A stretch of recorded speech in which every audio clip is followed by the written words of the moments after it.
Nearly 2 decades ago, I was in Seminary in rural Tennessee. It's hard to believe it's been that long, but it has been. And it was an amazing place to spend 36 months with fellow men and women studying in a secluded place, what it meant to be pastor, minister, etc.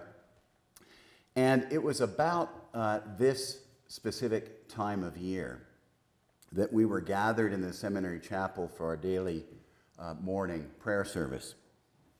And one of our professors, it was his turn to give a short 5-minute sermon. And I, nor will many of my classmates, forget his opening line from that sermon. It went something like this: "If you have your Christmas tree up, take it down. It's Advent, for goodness sakes. Advent is a penitential season for preparation. If your tree's up, take it down." Well, needless to say, we were pretty stunned, and we were silent. But it was in the midst of that silence that my brain and the wheels within it and the wheels within the brains of some of my classmates began to turn very quickly. We had an idea. After chapel that morning, we said to one another, let's find out when the professor is going to be out for an evening. And when he and his wife are out, let's go over to their house, cover the outside with Christmas lights, break in, fill the inside with Christmas decorations, find the most obnoxious pink tree we could find, cover it with obnoxious-looking ornaments, and line his driveway with fireworks. And the coup d'etat was to set up a massive speaker system with Elvis Presley Christmas music cued in. And the idea is that we would wait in pitch black darkness for them to come home on the appointed evening. We found the perfect night. The professor and his wife were going to a faculty dinner party, and we had someone on the inside at the party. It was her job to call us and let us know when the party was winding down and the professor was leaving. So that's what we did. We worked for several hours, turning his undecorated house into something that looked precisely like the Griswold's house in the movie Christmas Vacation with Chevy Chase. And when we were finished, we waited for the phone call letting us know that the party was over. Well, the phone finally rang, and we got ready in total darkness. And then, at the precise moment his car turned onto the driveway, lights, action, camera, explosions, Elvis. It was awesome.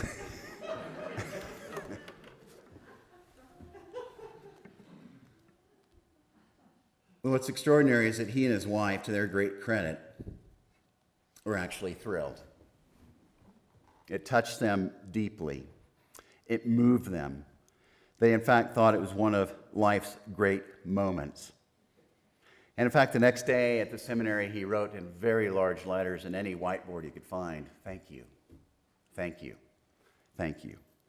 And his heart was filled with gratitude, and we believe that the gratitude that filled his heart that day helped him battle the cancer that he was in the midst of fighting.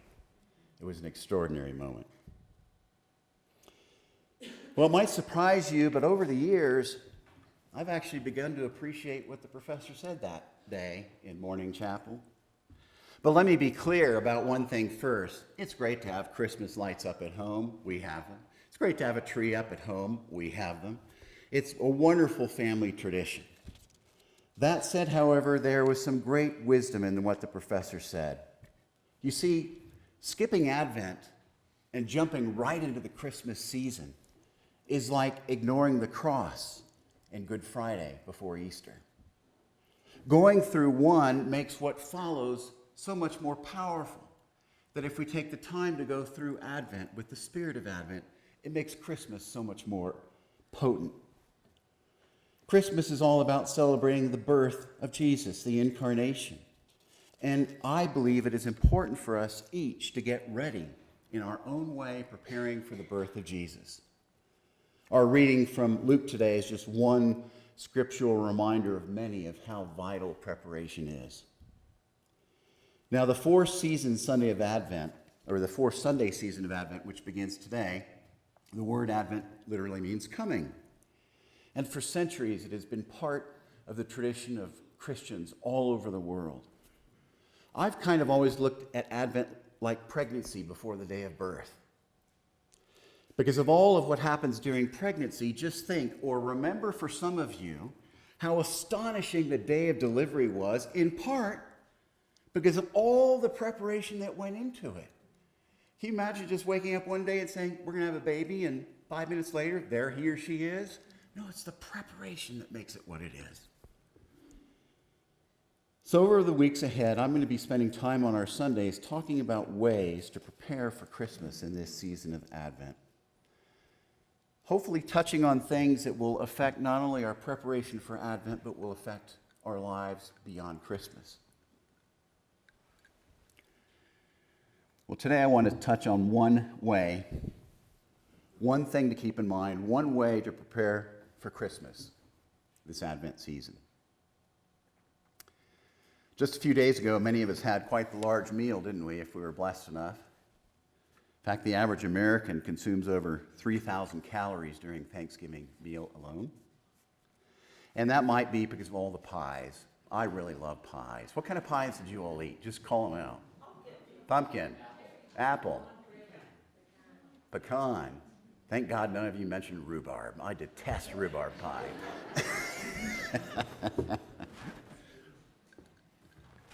Well, while all kinds of pies are delicious, with the exception of rhubarb, there is something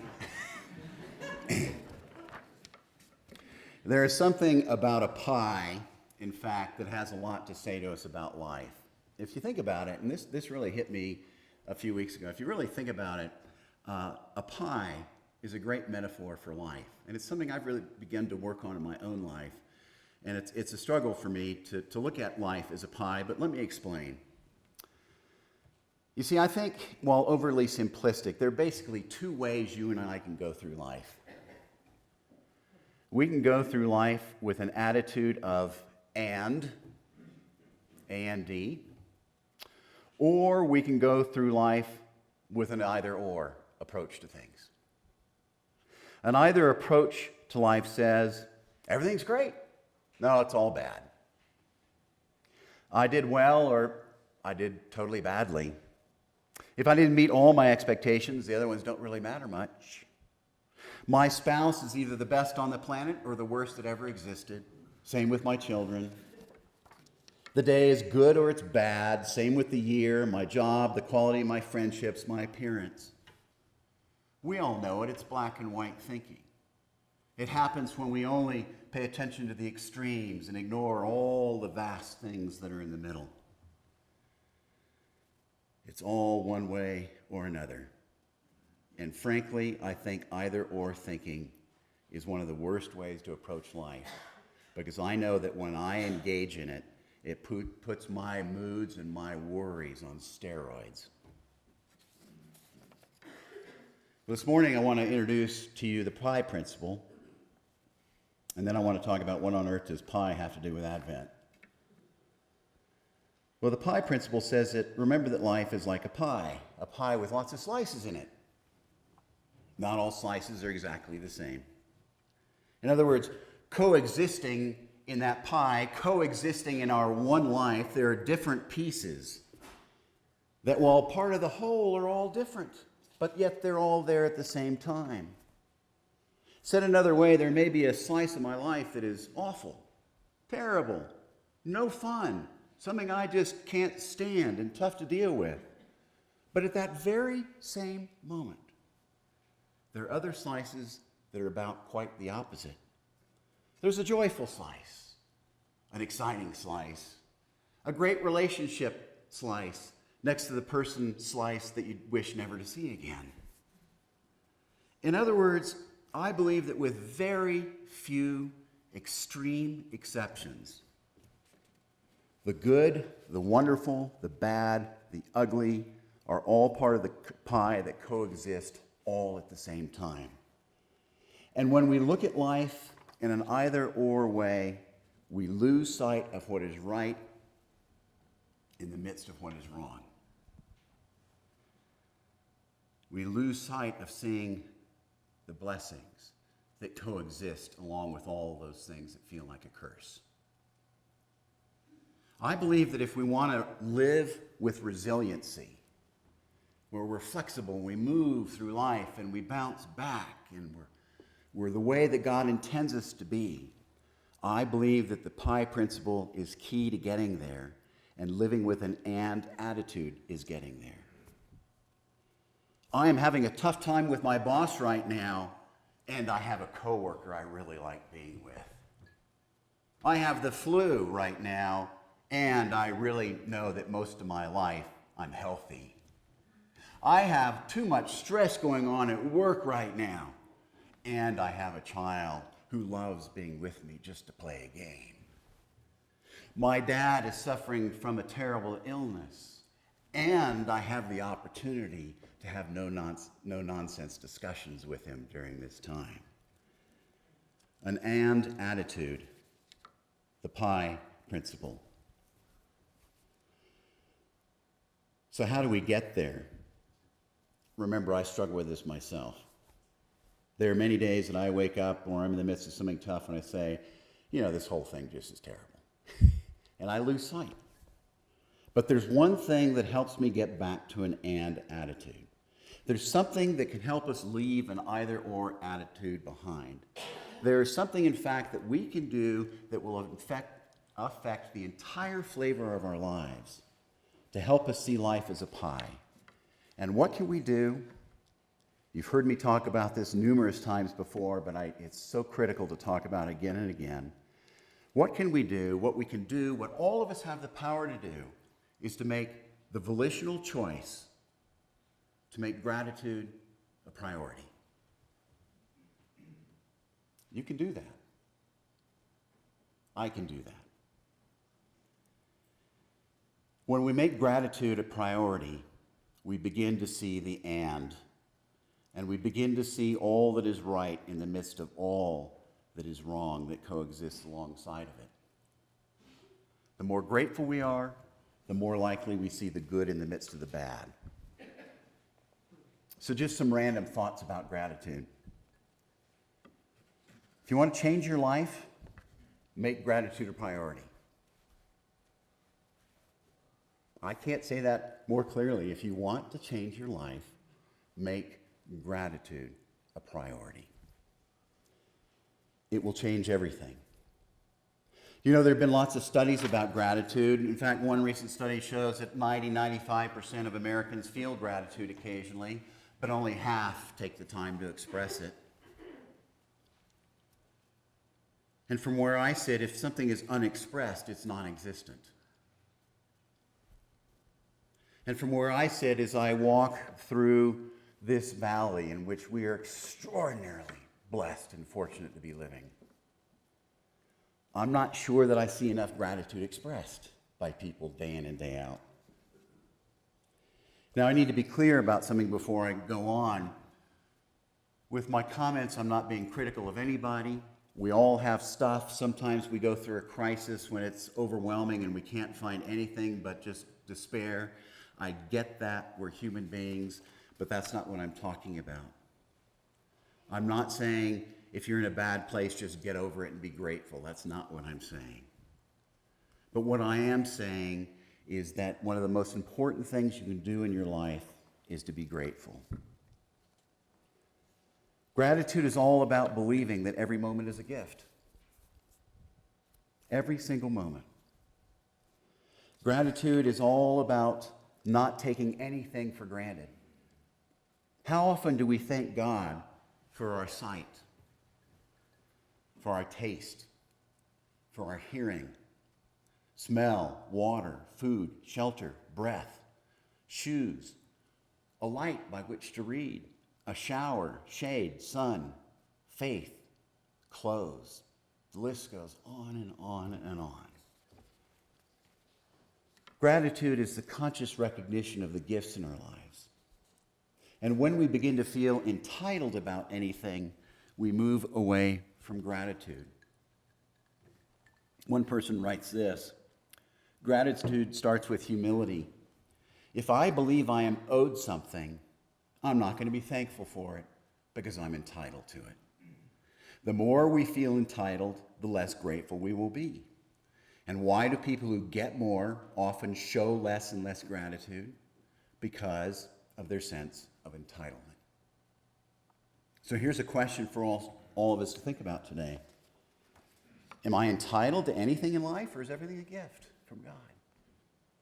Am I entitled, or is everything a gift? Gratitude is all about saying thank you. Thank you, God, for life. Thank you for the moment. Thank you for the chair I'm sitting in. Thank you for helping me.